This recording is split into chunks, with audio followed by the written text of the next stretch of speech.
Röya xanımın kifayət qədər izləyicisi var və onun etdiyi şeylər təbii ki, gündəm olur, xüsusilə kana gedib, mövzu müzakirələrə səbəb olur. Biraz mənə elə gəlir ki, biz ümumiyyətlə mediadan düzgün istifadə eləmirik və ümumiyyətlə mediamız özü də insanları düzgün yönləndirmir və orada müəyyən manipulyasiyalara məruz qalırlar. Çünki məsələn də yazırlar ki, nəsə bir mükafat qazandı. Daha sonra isə təbii ki, insanlar qıcıqlanır. Deyir axı bu aktrisa deyil, bu rejissor deyil. Ümumiyyətlə bu film festivalıdır. Bu nə mükafat? Yəni insanlar ona qıcıqlanırlar və orada mətbuat olduğundan daha da böyük göstərir və ya olduğundan daha da biraz manipulativ davrandığı üçün insanlarda bu qıcıq yaradır və bu müzakirələrə səbəb olur. Mən qarşı deyiləm ki, Azərbaycandan insanlar getsin. Azərbaycandan təbii ki, insanlar getsin. Röya gedib gələn başqaları da getsin. Daha çox insan getsin. Daha çox gündəm olsun. Yəni məsələn mən bu vaxta qədər Azərbaycanda kanın bu qədər müzakirə olunduğunu görməmişəm. Mən də görməmişəm. Bu qədər müzakirə olunursa bunun səbəbi Röyadır. Yəni ki, Röya ora getməsəydi bu qədər müzakirə olunmazdı. Əslində bir yandan yaxşıdır.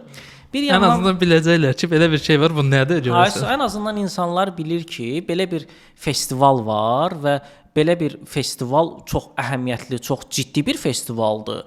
Ona görə yəni Röya xanımın getməsi bu festivalın da Azərbaycanda populyarlaşmağına gətirib çıxardır.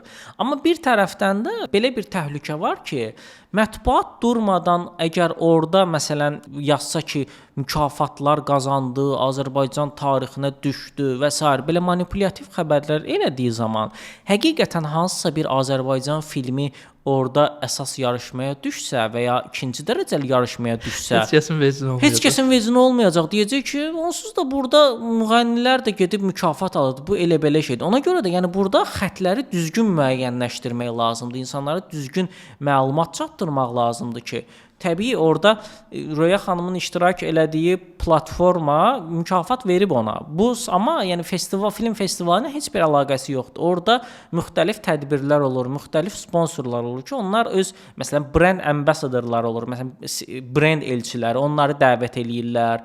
Hansısa bir markanın üzü olur, onu dəvət eləyirlər və onlara müəyyən simvolik mükafatlar da təqdim edir. Amma bu mükafatların həqiqi dəyəri o qədər də yüksək deyil. Bu sadəcə marka tərəfindən həmin insanı necə deyim belə şərəfləndirmək üçün verilən şeylərdir. Amma ümumi film festivalına heç bir əlaqəsi yoxdur. Yəni bunları ayırmaq lazımdır bir-birindən.